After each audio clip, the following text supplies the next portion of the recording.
Hi everyone, my name is Georgia and welcome to Public Church Online.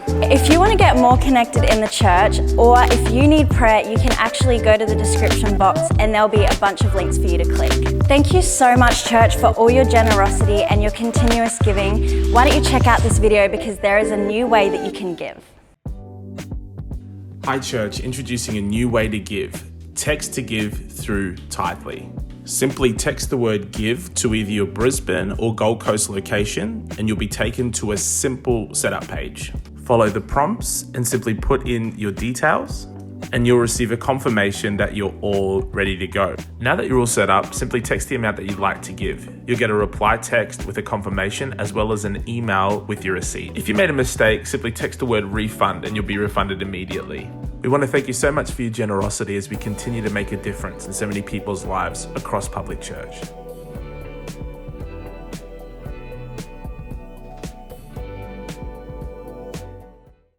We're about to come around the message, so why don't you get your notepads, your phones, a pen, and we pray that this message will bless you this morning. If you consider in the life of the movement we're a part of, the Australian Christian churches, there are churches throughout Australia that are 5, 6 decades old, maybe even 7 decades old. And they go through their seasons of highs and lows and growth and recession a little bit as well. But the reality is I firmly believe that this is a church that is here until Jesus returns. And it's going to probably surpass us. I don't know how much longer we've got on this planet, but if it goes longer than the 70 or the 70 years that I've got, it's going to go on and on and on until Jesus returns. And so therefore, it's important in our infancy, in our early years, because this is still our early years, 2.5, 3 years old, that we get things that matter right now. And those things are relationships, because at the end of the day, like we've established last week and the week before and the week before that, really it's about relationships. All of this, the whole reason why we create a collective of faith like this is because we want to facilitate relationships that together, iron sharpening iron, and then we pursue God together as a community. And that's what we're meant to do. That's what the scriptures are all about. And we also know that Satan knows that, and so therefore he's going to go for the jugular, and he's going to go for the stuff that really, really matters, and that is always going to be relationships. And so therefore we need to be switched on, aware of the strategies that Satan will use to try and pull apart the stuff that really, really matters. Cool with that? As long as you understand the gravity of what we're talking about. Because on the surface, Pastor Cameron's message last week was just, a couple of helpful tips, really. Just a couple of nice ideas. Everyone's got those sort of challenging sort of people in their world. And so if you've got those controlling people in your world, here's a couple of tips for you. No, you don't understand the gravity of this. It is so much bigger than that, because that's the sort of strategy that Satan will use to try and pull something apart that has got God's destiny, has got literally decades and decades ahead of it. Yet Satan's trying to find a way to cut that all short. And it's always going to have something to do with relationships, I guarantee you. And so today, we're going to have a look at the second part of this series, and that is dealing with critical people.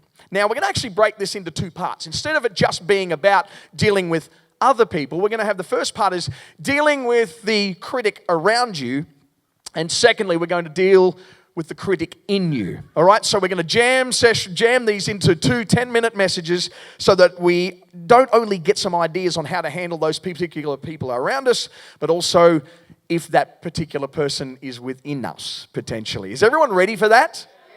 And that means that we've got to actually come with a bit of an open hand here and just go, you know what, I may need to make some adjustments on how I handle the people around me, but I may also need to make some adjustments on the way I handle people. Okay, are we cool with that? Are we a teachable spirit church? Fantastic. All right. It's interesting because Paul, the apostle, he wrote 13, maybe 14 letters. They're called epistles. 13, potentially 14 if he did Hebrews as well. Can't confirm that. 10 of those were letters to actual church groups. 7 out of those 10 actually address at some stage the concept of criticism. And it really is, when you consider it that sort of shows the gravity of how much it matters that we get this right. So I want to start, Matthew chapter 7, verse 1 to 5 says, "Judge not that you be not judged. It's like, oh, okay, well, this is obviously not for me because I'm not a judgmental person. For with the judgment you pronounce, you will be judged, and with the measure you use, it will be measured to you. Why do you see the speck that is in your brother's eye, but do not notice the log that's in your own eye? Or how can you say to your brother, let me take the speck out of your eye, when there's a log in your own eye? You hypocrite. First, take the log out of your own eye, and then you will see clearly to take the speck out of your brother's eye. Newsflash. The word judgment and the word criticism are pretty much interchangeable, the same thing. Because when you criticize somebody, you are making a definitive, lock it in Eddie statement about them or what they've done. And you're already starting to feel the gravity of this, because we just throw criticisms around, particularly in this nation, like confetti. And that's not the confetti that we want to be spreading around in this church. We throw kindness around in this church like confetti, not criticism. But we can, if we live the culture of Australia, we will throw criticism around like confetti when that is completely contrary to the kingdom of God. But we've got to get one thing straight. Nobody wants to be a judge. Nobody wants to be a judgmental person or be labeled that or even be thought for a second to be a judgmental person. But if you really get down to it, criticism and judgment are pretty much the same thing. It's making that definitive lock it in Eddie statement about what someone is or what they've done or who they are. There's two types of criticism. There is constructive criticism and there is destructive criticism. We've all heard the term constructive criticism before. Constructive criticism builds you up. Destructive criticism obviously pulls you. It's not rocket science, is it? But we often think that we're bringing constructive criticism. Are we? Well, that really actually comes down to your heart as to whether it's actually constructive criticism or not. Because you can make a judgment. In fact, people sort of get a little bit mixed up on their theology of judgment. It's like, oh yes, judgment. No, we don't do that. Jesus is the only judge. God gave him that job and we don't judge. No, that is, you need to do your research. There is so much in the scriptures about us actually playing the role of judge and judging situations and judging where people's hearts are at within the church. Lots in there. So we actually have to understand what our role is in judgment. The problem is, if it comes from a bad heart, then that judgment is going to be a little bit messy. That's why we know that the source of criticism actually will come from the heart. Matthew chapter 12, verse 34 says, out of the abundance of the heart, the mouth speaks. A good man out of the good treasure of his heart brings forth good things, and an evil man out of the evil treasure of his heart will bring forth evil things. So therefore, it'll all come down to you. If you make a statement about someone, it will come down to whether your heart is right as to whether that's going to be constructive criticism or destructive. Which is a bit scary, because if your heart's not in the right place, it's almost impossible to be speaking things in love. Remember, the way that you actually bring constructive criticism is to speak the truth in love. That's fine. I speak the truth in love. Have you ever met one of those real confrontational people and they almost wear it like a badge of honor that I'll just tell you where you're at. I'll just tell you. You don't know, you don't need to worry about where you stand with me, young fella. I'll let you know. Good. Glad I know where I stand, but it doesn't change the flipping place of your heart, mate, and that is that you're just a grumpy old man. No, I'm not talking about you, Colin. He's laughing at me. He's laughing at me. That is the reality. Who's met people like that? Where they just think that they're just doing the world a massive favor by just making sure that if there's any confusion about how bad you are or how stupid that was, that thing that you did, well, I'm here to make sure that you know. Problem is, if they don't bring that out of a heart of love, see, the scripture says you've got to speak the truth in love, right? So if you speak the truth, are you doing it in love? And if you love someone, are you speaking the truth? Don't you dare bring a criticism against anyone for any reason about anything, whether you think it's constructive or destructive, unless you love them. No right. No right whatsoever. And then check your heart. See, constructive criticism will not actually just make a blank statement to anyone. Constructive criticism will never make that. I can't make constructive criticism about Cameron to Vanessa. That would be a complete waste of time, because constructive criticism is to build him up. If I love him, and even if I have a flippant right to even bring that criticism. You understand what I'm saying here? See, this is stuff we've got to get right. But I want to be able to build him up. If I truly, truly love Pastor Cameron and I could see that he's got a blind spot, then I will go to him in love. And I won't say, listen here, in the heat of the moment, no wisdom. Just go, you have no idea what you're doing. Is that really coming out of a heart of love? No, it's me trying to get something off my chest. And it cannot even help but just be destructive. You go, okay, well, thank you. Okay, we're about 5-7 minutes in now, and I think I'm doing okay. I don't think I'm too guilty of any of those things. See, the problem is we're probably a little bit more stuck in a culture of criticism in Australia than we even realise. Because it has become our culture. Who agrees with me on that? We have a critical culture. In fact, and I don't want to bang on about this, I'm not a political expert by any stretch of the imagination, but if you actually have a look at our political structure, it's a bit of a concern. Not bagging up politicians, love our Prime Minister, and you know what? Even if he wasn't a Christian and it was another party that I hadn't even voted for, I'd still be loving my Prime Minister. I need the people above me to be a success so I can be a success, so it doesn't matter whether I like you or not like you, I'm going to be praying for you that you know how to make good decisions. There is no gain in me criticising the Prime Minister. None at all. He's not going to hear it for a start. And what would I know? I don't know how to run a company, a country with a $2 trillion GDP. I have no clue. But I just make the best decisions I can and be as supportive and make a good contribution to this wonderful country that we're in. But if you have a look at our political system, which is based on the British Westminster system, you have the government that's in power. And what's the other guys called? Leaders of the opposition. You go, hang on, well, that's all right. It's accountability. We need opposition. And if you have a look back through the history, it's actually Her Majesty's Royal Opposition is what it's called in the political system.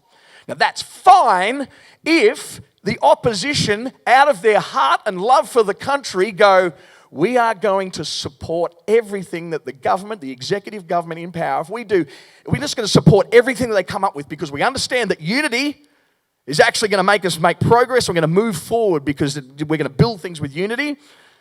We are going to keep them honest, though. We're going to keep them accountable.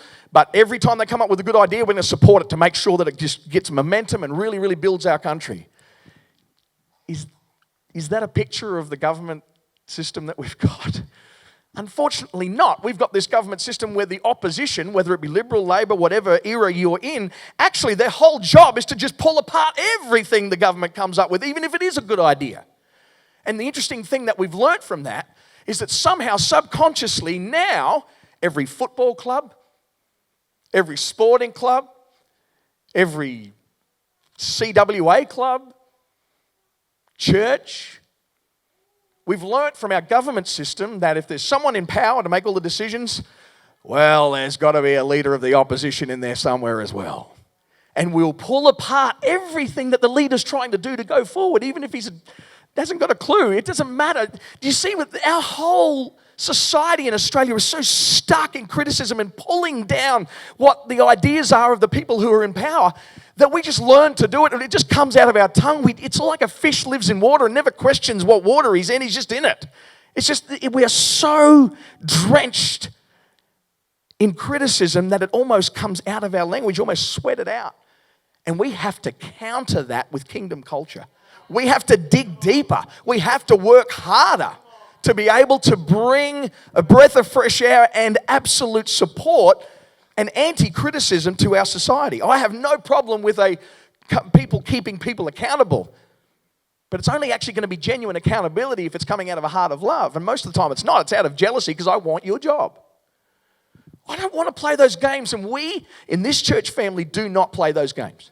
We're all about just taking things forward. Accountability, sure, but not criticism. There's a very, very big difference. We need to counter that sort of culture with a culture of encouragement. So how do you then respond to the critical people around you when our society is so much about criticism?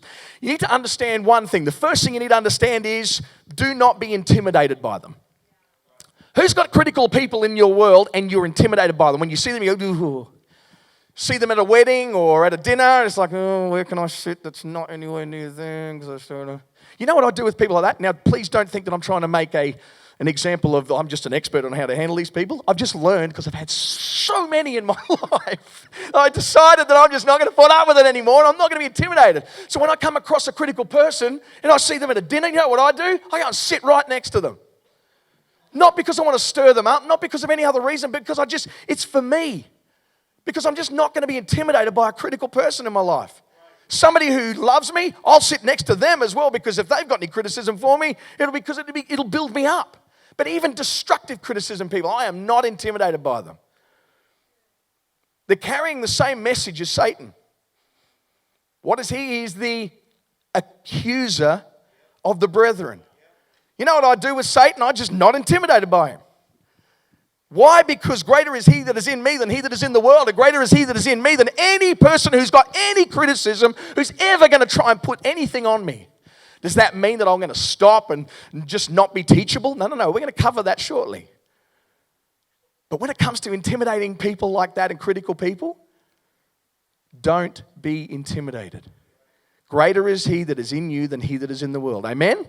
Does that give a little bit of freedom to somebody here today? Just one person maybe? Just say, yeah, you're right. That's it. I'm not going to be intimidated. I have no need to be intimidated by these people anymore. You have the power. God will give you the wisdom, and you have the courage to be able to handle whatever criticism they throw at you. It won't stick. Just trust Jesus. See, the problem with critical people, instead of being intimidated by them, one of the main reasons you don't get intimidated by them is because if you actually ask God about them, God will probably show you pretty quickly, and actually, if you're open to it, will actually give you just a small injection of compassion for them. Because it's really, really likely that somebody who's really critical and maybe has even hurt you in the past has been on a journey to criticism.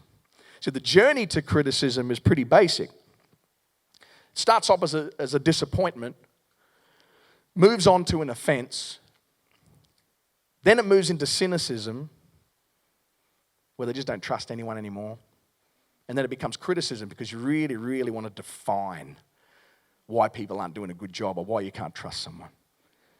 Disappointment, offense, cynicism, criticism. You see that person who really just makes your skin crawl and it makes your stomach irk and you get a brick in your chest every time you see them because they're so critical.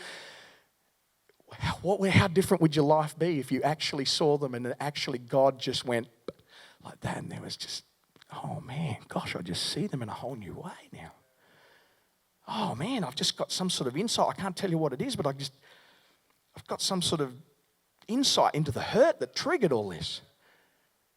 And I am a living testimony of somebody who's been able to just, dare to even go, God, can you just give me some sort of insight? Can you please give me your heart for that person?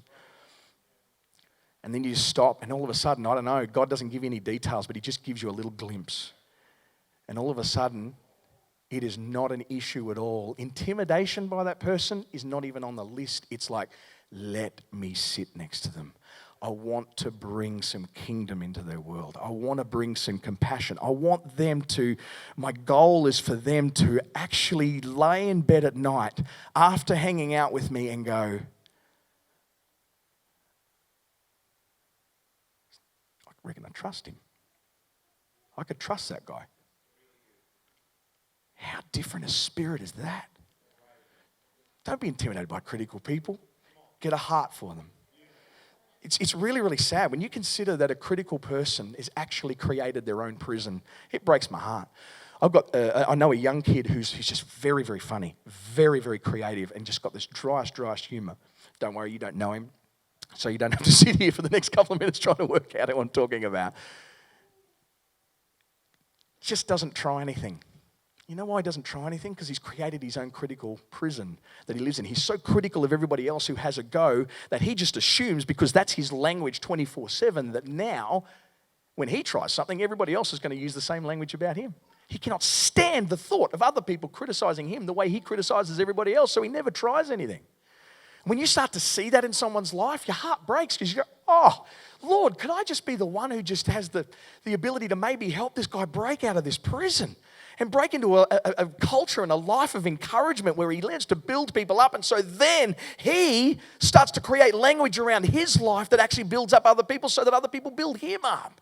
And all of a sudden his gifts explode and his calling on his life and his relationship with Jesus just explodes purely because he's got rid of this prison of criticism that he's created for himself.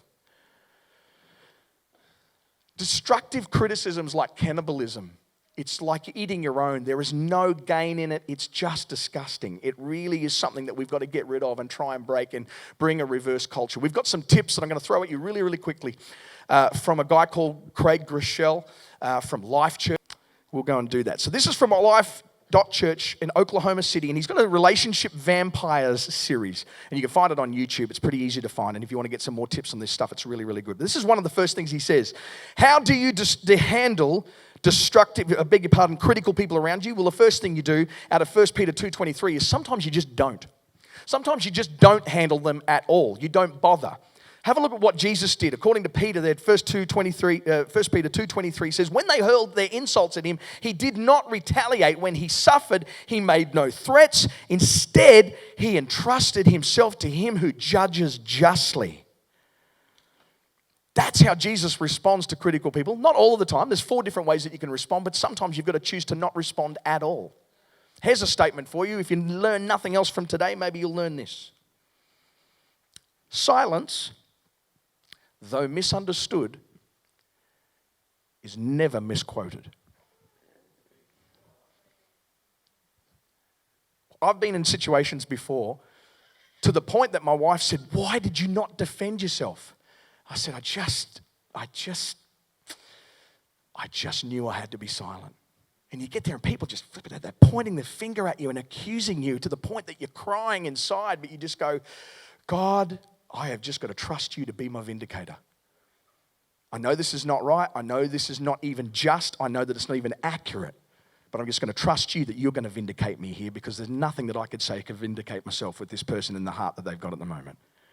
That's exactly what Jesus did. He's waiting for whole of eternity to be vindicated. Unbelievable. Sometimes you don't respond. The second thing, according to Craig Groeschel, I really like this stuff. He says you respond differently. And we've been talking about that in the last 10 minutes. Don't react. Wait before you respond. Proverbs 25:21 says, if your enemy's hungry, what do? Smack him in the head. No, it says give him food to eat. If he is thirsty, give him water to drink. In doing this, you will heap burning coals on his head, and the Lord will reward you. Cool thing that Craig Groeschel says is that when emotions are high, wisdom is low. You never ever come up with a good reaction, do you? You never respond well when the emotions are high. I don't know about you, but I don't watch Home and Away and Neighbours and that sort of stuff anymore. My brother, he races home from work every day so he can watch Bold and the Beautiful. He's 56. He loves it. One of the things about those TV shows is that the way that they resolve conflict, and you will notice if you do like them, the reason why you're watching them, they're called a drama. That's because everybody in the TV show, their life is a drama. And you wonder why we have teenagers growing up and they're full drama queens quite often. Not you, my beautiful darling Liza. So many teenagers, their whole life is a drama. Why? Because they watch it on a TV show and they think their life's not complete, and they say life looks like a drama, like it is on Home Away and Neighbours. But you see the way that they resolve conflict, it builds up and it builds up, and they go for about 2 weeks where there's tensions mounting, and then the way they solve it is somebody just has this clanger line that puts the other person in their place, and then the camera zooms in on the person who's just been corrected, and they're just left there with this dumbfounded, corrected look. And then we go to an ad break. And they come back after that, and they have a hug, and they kiss, and and everything's resolved. And here's the thing that's really, really good on Home and Away and Neighbours, but I don't reckon I ever flip and see it work out like that in real life. I've tried to do that in my marriage, where I just come up with a clanger, absolute closer of a line to put Vanessa in a place. It just doesn't work. Not because I'm not good at arguing, but because it's just a hollow way to resolve something. It's not the way you resolve it. Don't take your tips from that. You've got to actually respond completely differently, not react at the time. Talk stuff through. The Bible gives us plenty of patterns on how to do that. The third thing that he suggests is this, is that occasionally you listen and you make a change. Proverbs 15:31 says, whoever heeds life-giving correction will be at home among the wise. Those who disregard discipline despise themselves, but the one who heeds correction gains understanding. This is almost like a completely separate message. It's not one that desperately needs to be preached here, to be honest. Now, I'm talking about carrying a teachable spirit. But I'd have to say, I would say that the vast majority of people in this church family carry a beautiful teachable spirit. And so it's not something we really need to go hard at. I guess that sort of sounds like I'm saying, but however, for criticism, no, I'm not saying that at all. I'm just saying that when it comes to this ability to, I guess, be teachable, sometimes you've just got to listen to what people are saying. And if there's a little bit of a pattern happening, and it's not just one person, but somebody else, then sometimes you do need to listen to what they're saying, even if they're saying it and there's no love. And just go, you know what, God, I'm just going to take this to you for you to process. Can you process this for me? Is there any truth in this? Because I want to change it if there is. Sometimes you listen and make a change. Is everyone cool with that? Excellent. So that's a couple of tips with a little bit of help from Craig Groeschel on how to deal with the critic around you. Now, it would be a little bit super spiritual if we then didn't reverse this and have a look in the mirror at a couple of potential ways that we need to deal with the critic in us. Anybody here doesn't believe that they've got any critical spirit at all? Is there anyone at all? Great. So we've got a room full of people who might get something out of this. Let's have a look at how to deal with the critic in you. How do you guard against being critical, particularly like I established before, when we're in such a critical culture here in Australia? When you get through this really, really quickly, I've got about 3 points that we'll get through really, really quickly, because I want to get to the end of this and then just take some time for us to stop and just legitimately just lay our hearts before God and just say, God, is there anything about that today that I need to make an adjustment on? Is everyone called to do that? We do that as a church family today. The first thing you need to do to deal with the critic in you is that you need to check for blind spots. Blind spots are called blind spots because they're blind spots. You just don't know they're there. You just can't see them. My first situation with a blind spot actually wasn't emotionally or when it comes to criticism. It actually was when I first got my license, got my learners, and my brother, who likes to teach people things, said, I'll take you for your first drive. Now, I was raised in Bundaberg, which historically, officially has the widest streets in Australia. Story, driving along, I'm very confident, as I was as a teenager, painfully confident in everything that I did. And then my brother says, all right, get yourself into the right lane. I get into the right lane. I just go put on the indicators in the Mazda 323, switch across. Nobody had taught me anything about blind spots. I thought the mirrors showed you everything. And I nearly, by the grace of God, sideswiped another car in the right lane. And of course, my brother's like, what do you think you're doing, you idiot? I was like, well, what? He goes, well, don't you know about blind spots? I said, well, no. I'm shaking because I nearly crashed into the car on my first day in a car. Oh, well, everyone needs to know about blind spots. I go, well, I don't. And I'm here today to tell you about blind spots.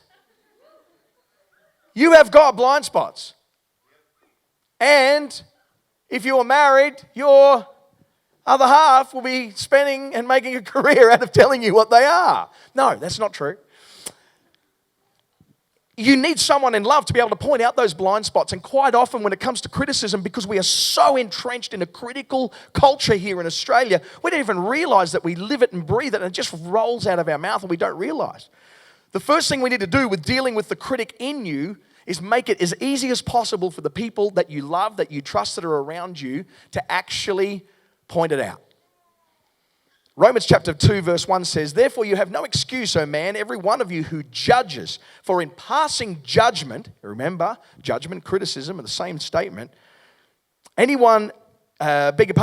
in passing judgment on another, you condemn yourself, because you, the judge, practice the very same things. It's a blind spot. That's just talking about blind spots. Every one of us has got them, and we'll criticize people, not even having a clue that everybody else is watching us going, you just criticize. You do the same thing, mate. And I'm just as guilty as that as anybody, but I've got good people around you. And here's another tip. I try my best to make it as easy as possible for the people that I trust that are around me to be able to tell me that. That actually takes a conversation. And it might take a conversation tonight with somebody that you love and somebody that you, please do not do this unless you know them very, very well and trust them. But sometimes it takes a conversation just so I say, hey, thinking about that message the other night, I'm open to the fact that I could have some blind spots. I just want to say I trust you to be able to tell me if there's some stuff I need to work on when it comes to criticism. Would you dare to do that? Have you got the right people around you to do that? First thing you need to do, check for blind spots. What is the first thing you need to do? Check for. Second thing you need to do is remember you're going to give account for every word spoken. Matthew 12:36 says, I say to you that for every idle word, the word idle there is used generally as a word that basically means general. As in pretty much every word that men may speak, they will give account of in the day of judgment. For by your words you will be justified, and by your words you will be condemned. How humbling is that? That one day, I don't think God's going to go through the millions and billions of words. For some people, they get more words into a minute than others, so that would be a longer session with God. I don't think He's going to go through everything, but just the stuff that's got a sting on it, or the stuff that's got encouragement on it, the stuff that actually sticks out and changes other people's lives, I can guarantee you from that verse that He is going to bring it up. That's pretty humbling. You've got to consider that before you deal out any criticism at all, according to the scriptures, that you're going to have to give account for that. Are you even remotely qualified to make the criticism you just made? Might be a criticism on how the guy up the front is preaching at the moment. Just lay off on that, please. First thing you need to do is check for what? Blind. Second thing you need to do is remember you'll give account for every word spoken. The third thing you need to do, thank you, very lovely Vanessa, is this bringing exactly what Craig Groeschel was talking about, and that is bring the opposite spirit. And that is set your heart on being a restorer. If you've got the power to destruct someone's life and bring destruction, you must also have the same power to bring construction, the ability to build up, the ability to encourage, the ability. How much better is it if you get to the end of your 70 years on this earth, or however long you get by the grace of God, and you look back and you go, you know what? I reckon the majority of the things that I spent my time making comment about actually built people up, actually encouraged them to do better, actually helped them to see Jesus in a bigger way, actually helped them and pointed them in the direction of the cross where they could find their restoration and reconciliation with the Creator of the universe, then looking back and going, tore a lot of people down, didn't I? I don't know how old you are right now, but I want you to just give yourself a little bit of a quick check. Out of all the words that you've spent, because every word is an investment, what's the return on your investment?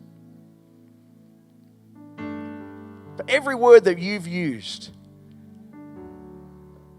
deal with the critic that is potentially in you and have a think about, man, what's the percentages? Did I build people up or did I tear them down? Did I create a really, really encouraging culture around me, or did I create a culture that actually just started a process of dilapidation of people just losing hope? Galatians chapter 6 verse 1 says, brothers, if anyone's caught in any transgression, you who are spiritual should restore him in a spirit of gentleness. Romans chapter 14:13 says, therefore let us not pass judgment, what is that? Criticism, on one another any longer, but rather decide never to put a stumbling block or hindrance in the way of a brother. There's no ifs or buts with that. It's just let's just decide. And church, I'm wondering if you'd stand with me today and decide in our hearts right now. That's it. I'm just not going to be that guy. I'm not going to be that girl. I'm going to be the one that doesn't put stumbling blocks in people's ways. I'm going to be the one that creates the path, that gives them a stone to be able to stand on to go to another level, not to get in their path. That's the sort of person I want to be. That's what I want said about me on my funeral day, even though I won't hear it. I want people to say I was encouraged by that guy. He built me up. That lady built me up.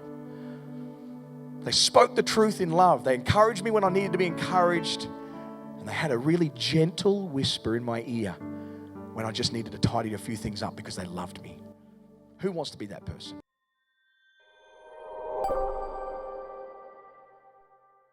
Hey, if you feel like this message spoke to you and you want to respond, why don't you click the description box and click the link that says New to Faith, and one of our pastors will speak to you. And that's a wrap on today's service, so I pray that you have a great week and we'll see you next time.